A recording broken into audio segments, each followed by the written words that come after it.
Il y a de plus en plus de grossesses tardives.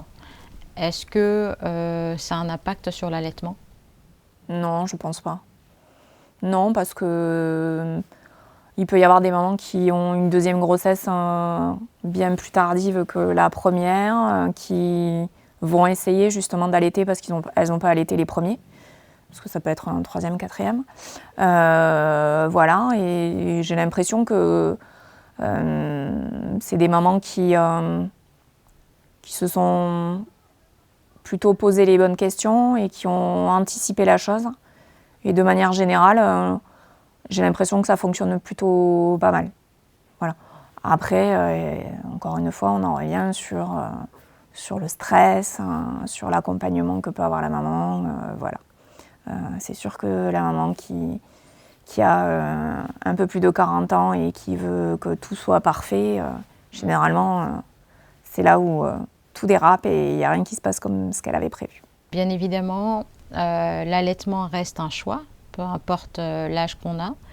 Et si l'allaitement ne se passe pas bien, est-ce que ça déclenche la dépression du postpartum? La maman qui s'est mis la barrière très haute, qu'elle ait 40 ans ou qu'elle en ait 30, ça peut. Ça peut effectivement elle peut avoir un sentiment d'échec, d'être une mauvaise mère parce qu'elle ne peut pas nourrir son enfant. Après, il y a un contexte familial, il peut y avoir voilà, le conjoint ou la culture qui fait que certaines mamans, dans leur culture, c'est facile et elles n'y arrivent pas. Voilà, donc ça peut. Ça peut. Mais en tout cas, ça en fait partie des causes du postpartum. Mais après, on peut avoir un postpartum alors que tout se passe bien. Hein. Les hormones, on ne maîtrise pas. Comme tu l'as si bien dit, les hormones, on ne les maîtrise pas. Mais par exemple, pour les mamans qui vont bientôt reprendre le travail, après les congés de maternité, quelles sont les solutions qu'on peut proposer à ces mamans-là? Déjà qu'elles aient envie. Parce que qu'elles allaitent ou qu'elles allaitent pas, si elles n'ont pas envie de reprendre le travail, ça peut être très compliqué. Voilà, donc il faut que ça soit mûrement réfléchi. Pour que ça se passe bien, il faut que ça soit, enfin, que tout soit aussi anticipé entre guillemets, c'est-à-dire qu'elle ait trouvé un mode de garde pour l'enfant. Si elle allait, qu'elle a anticipé, savoir si elle peut tirer son lait sur son lieu de travail, si elle peut stocker son lait. Voilà, essayer d'anticiper toutes ces choses-là et voir aussi comment son patron peut mettre en place certaines choses, donc une salle, si malheureusement elle n'a pas de pièce dédiée à ça, ou si c'est une maman qui n'a pas de bureau, ou qu'elle travaille dans un magasin, qu'elle est une institutrice. Voilà, il y a tout ce genre de choses à prendre en considération. Voilà, et pour éviter ce postpartum tardif avec la reprise du travail, faut essayer d'anticiper tout ça et essayer alors maîtriser, c'est pas le mot, mais que la maman soit bien dans sa tête et qu'elle ait vraiment envie de lâcher bébé. Parce qu'il y a aussi ça, hein, c'est en fonction du congé maternité qu'elle a pris, ça peut être compliqué de se dire je ne veux pas que mon bébé soit avec quelqu'un d'autre que moi. Et du coup, il faut que la maman soit psychologiquement prête à franchir les pas. Et ça, c'est en fonction de chaque maman. Il y a des mamans qui, au bout de 10 semaines, sont prêtes à reprendre le travail parce qu'elles ont besoin de ça. Et d'autres, au bout de 3 mois, 6 mois, elles n'ont pas envie. Ta société de tire-lait est un début de solution pour à la fois les mamans qui souhaitent allaiter, mais aussi pour soulager le postpartum. Et toi, au quotidien, est-ce qu'il y a eu des cas que tu as vus et comment est-ce que tu as pu aider des gens qui faisaient face à la dépression de postpartum? Dans ma société, en fait, on arrive et des fois, là, on n'est pas professionnel de santé, on est prestataire. Et c'est vrai que ça nous est déjà arrivé d'arriver et que la maman, elle s'effondre devant nous. Et du coup, nous, on a un œil différent. On peut expliquer... Donc on va prendre du temps avec elle pour lui expliquer le tire-lait. Le fait de tirer devant nous et de voir qu'elle a du lait, ça peut aussi la rassurer et se dire qu'elle a du lait et qu'elle va pouvoir nourrir son enfant. On va aussi lui apporter notre rôle et notre expérience. Voilà. Et après, on s'adapte aussi en fonction de chaque maman, puisque on peut avoir des mamans qui sont perdues et qui ne savent pas si elles ont vraiment envie d'allaiter. Donc dans ces cas-là, parce que certaines mamans ne trouvent pas de plaisir à mettre bébé au sein et du coup elles culpabilisent, ou ça leur fait trop mal et elles culpabilisent parce qu'elles savent que leur lait est quand même meilleur que le lait artificiel. Donc nous, avec le tire-lait, on peut ramener une solution qui est différente et donc elles vont être des mamans qui sont tirées-allaitantes, elles vont tirer leur lait et donner du coup les biberons avec leur lait à leur enfant. Après, ça nous est déjà arrivé que des mamans allaitent alors qu'elles n'en avaient absolument pas envie. Et du coup, elles ont une pression, soit de la famille, ou elles se mettent une pression parce qu'elles ont vu que sur Internet, c'était bien d'allaiter.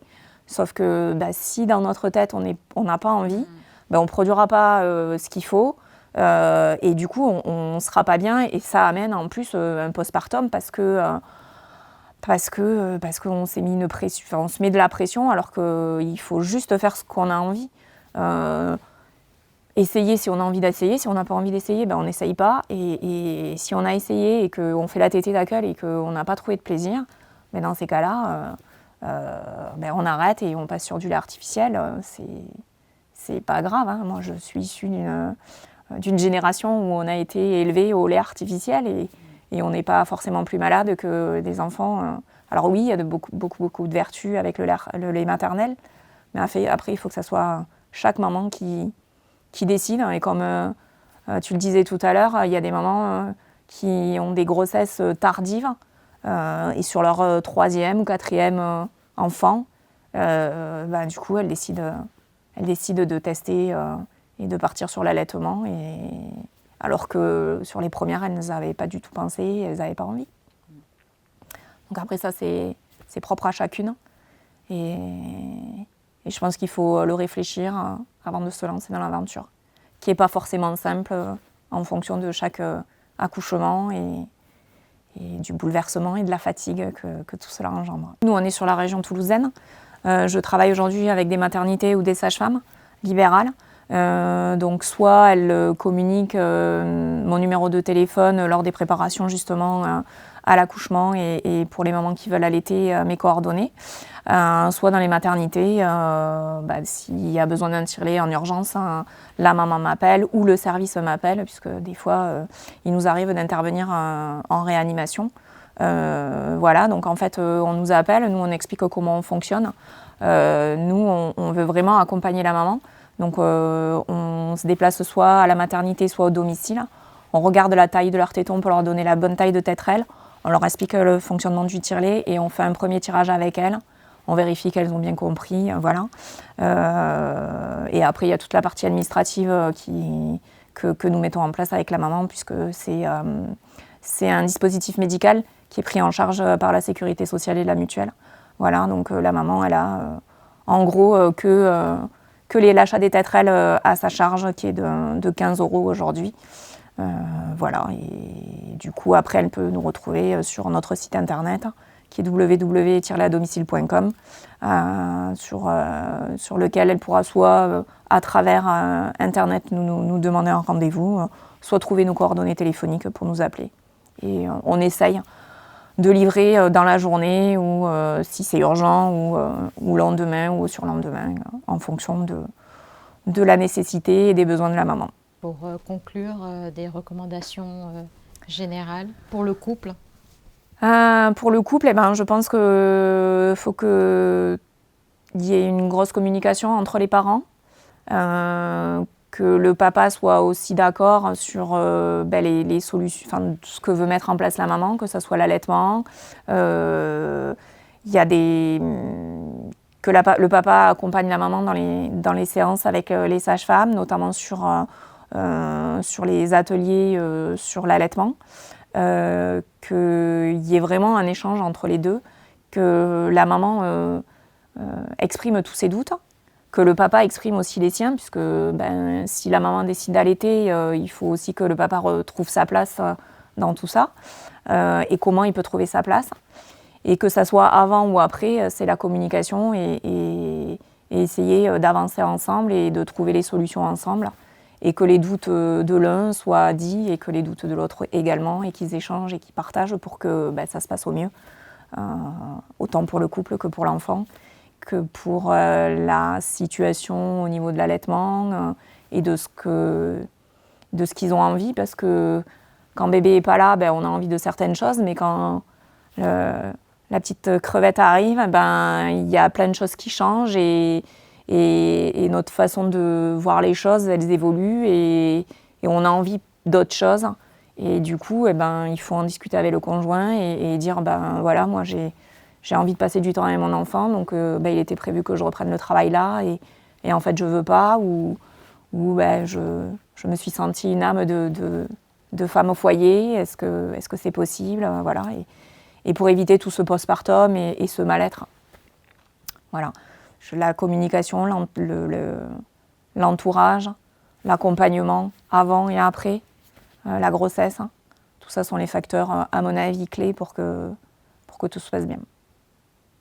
Et que chacun trouve sa place dans ce nouveau foyer, parce que malgré tout, ça déstabilise le mode de fonctionnement du couple. Merci Chantal pour ces débuts de pistes et de solutions proposées, et à très bientôt sur notre chaîne.